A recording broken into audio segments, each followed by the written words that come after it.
What is up, my beautiful people? My name is G-Vans and welcome back to my channel. And today we're going to be talking about the new album by Thundercat entitled It Is What It Is.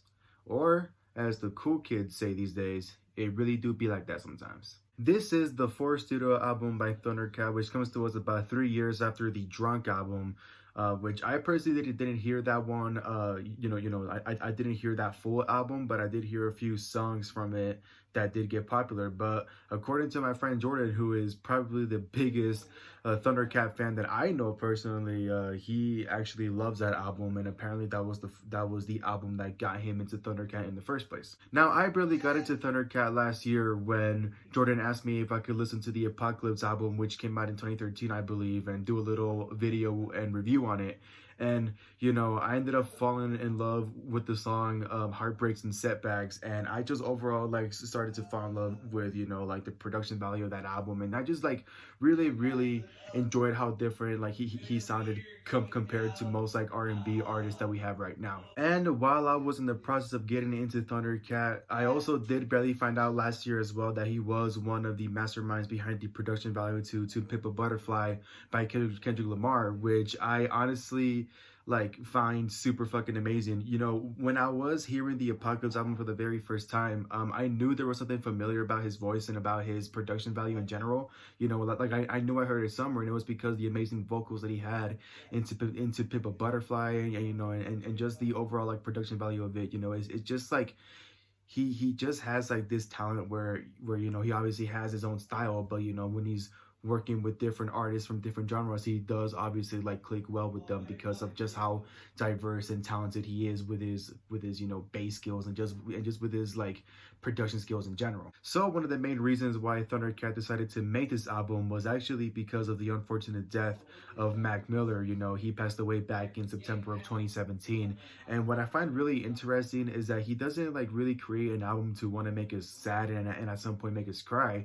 Instead he pretty much makes an album, as sort of a celebration of life and just for us to try and appreciate our lives a little bit more. Which I guess is normal for those of you that have been fans of Thundercat for a very long time, because to my knowledge, from past projects that I've heard from Thundercat, his music doesn't usually make you want to cry or make you feel sad. You honestly always feel really happy whenever a new song or a new project by Thundercat drops. It's no doubt that Thundercat came a really long way from being this weird jazz influenced and R&B singer in general to being probably one of the most influential voices that we have right now in the music industry, and it's mostly due to the fact that he is such a beast and such a boss at slapping the bass. His music, it always takes you through different interstellar journeys, and overall the production value in his past albums that he's dropped has never disappointed anybody at all. And this album is no different whatsoever. Thundercat has improved so much on both his vocals and production skills.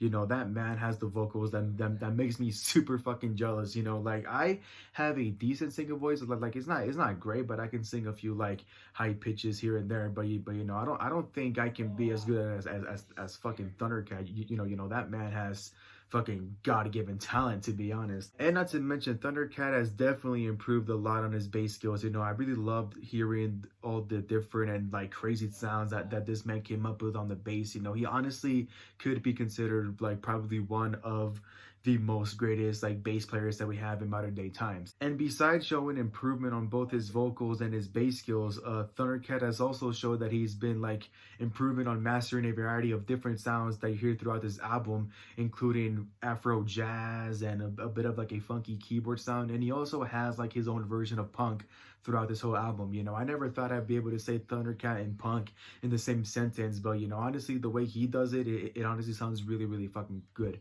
I honestly don't think that I can qualify this album as just a typical R&B album, and I don't think anybody else can do that as well, because honestly, this sounds so fucking different with the variety of different sounds and just how diverse it is with the features and whatnot. And honestly, just Thundercat has a really good way of working with a bunch of different genres and just making them all like work out. You know, most of the tracks on this album are enough to not only make you happy, but to make you want to dance. You know, you honestly can't hear this whole album without wanting to dance or move along to every beat, to every song.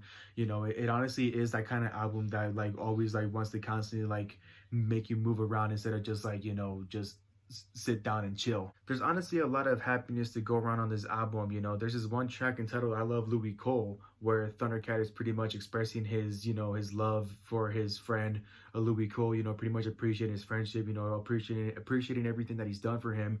And just in general, there are a lot of tracks on this album where like he shows appreciation for like, you know, all of his friends, and, you know, his family, just everybody that's important in his life right now. There's even a track on this album entitled Miguel's Happy Dance, where it's pretty much his very own like happy dance song. You know, there's literally a line in that song where he says, "Do the fucking happy dance." But besides it being this silly and humorous like happy dance song to make, it actually has a much more deeper meaning behind it, because I feel like, in my opinion, I feel that he's like pretty much telling us to like always be happy no matter what bullshit that life is throwing at us, and to pretty much just simply accept that it is what it is. And of course, as Thundercat does best, he does have a few woke songs on this album, you know, that have a much more deeper and, you know, a bit political meaning behind them.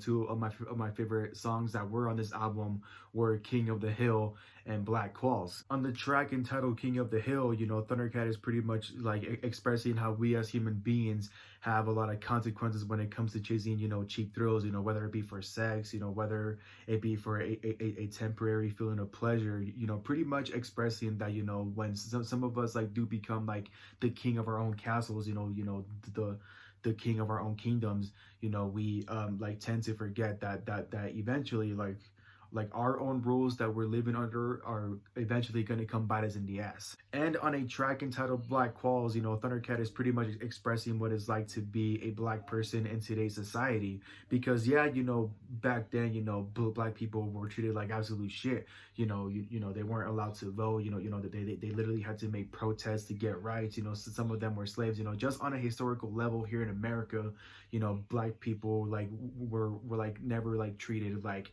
pretty much like decent human beings. And even though racism is unfortunately still absolutely very alive in today's society for not only, you know, black people, but for other people of color that are here in America, you know, some would argue that, yeah, you know, to today's society is a fairly decent and a fairly like safe environment for like people of color to be around in. But what Thundercat expresses a lot on this song is sort of like how, you know, black people right now, they have to like hide themselves from society when they're becoming like a huge like success, and you know how they like don't really like to show that they're like striving and, you know, pretty much like moving up in the world, because if there's something that is very dangerous to a lot of people here in America, unfortunately, is a successful black person. And of course, Thundercat's very wacky and weird personality, you know, comes out throughout this whole album. You know, I really love how he like was very humorous and funny in this album.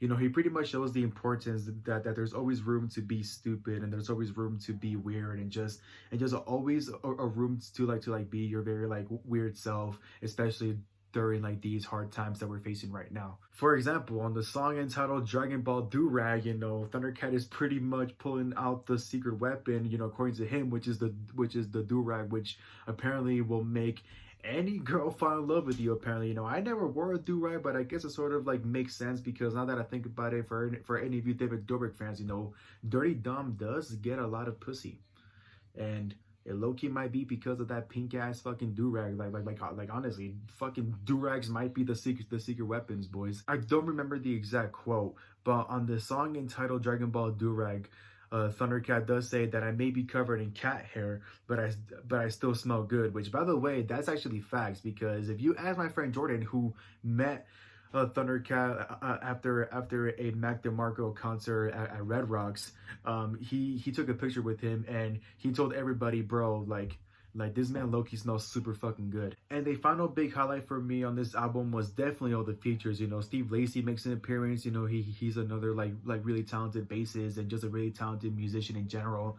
You know, whenever Steve Lacy and Thundercat do make a song together, they never disappoint. You know, they always sound so good. You know, Childish Gambino makes an appearance on this album, and just hearing his like very weird and unique "Awaken My Love" sort of voice, you know, right next to Thundercat's like very weird R&B voice. You know, like they both sounded so fucking good together, and I can't believe it took this long for Gambino and Thundercat to making a song together. And of course, Ty Dolla $ign shows up on this album. You know, as I said before in past videos, I think that Ty Dolla $ign, in my opinion, is the king of fucking features. You know, whenever he shows up on a project, you know, as a feature, you know, he always like makes it sound so good. And so surprisingly, there was only one rap feature on this album with Lil B. You know, I honestly like didn't think there was gonna be a rap feature on this album because of how like weird and different and sort of like not rap this album sounds like. But honestly, he sounded really good. You know, he wasn't fast paced, he was slow,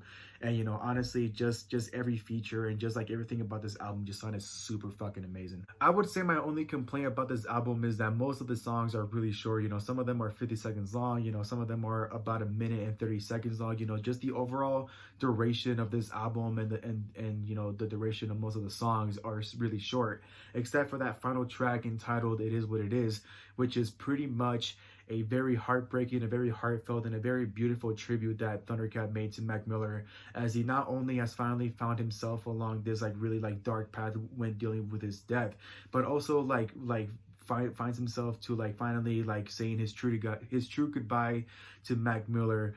You know, it's really heartfelt. You know, I'm sure it means a lot to him. You know, I know that him and Mac Miller were really close, and I just really hope that he's finally like found that peace with himself. Overall, I highly recommend this one to each and every one of you. You know, Thundercat is a fucking force to be reckoned with. You know, I don't think at this point we can like predict what he's gonna do next, but you know, this whole album is just one big vibe, and you know, I honestly like can't wait to see what else he does next. Thank you guys so much for watching. Hope you guys enjoyed my review. Don't forget to like, subscribe, click that bell down below, all that good stuff, so you don't miss a single one of my uploads whatsoever. And don't forget to stay happy. I feel kind of fly standing next to you, baby girl. How do I look in my dude?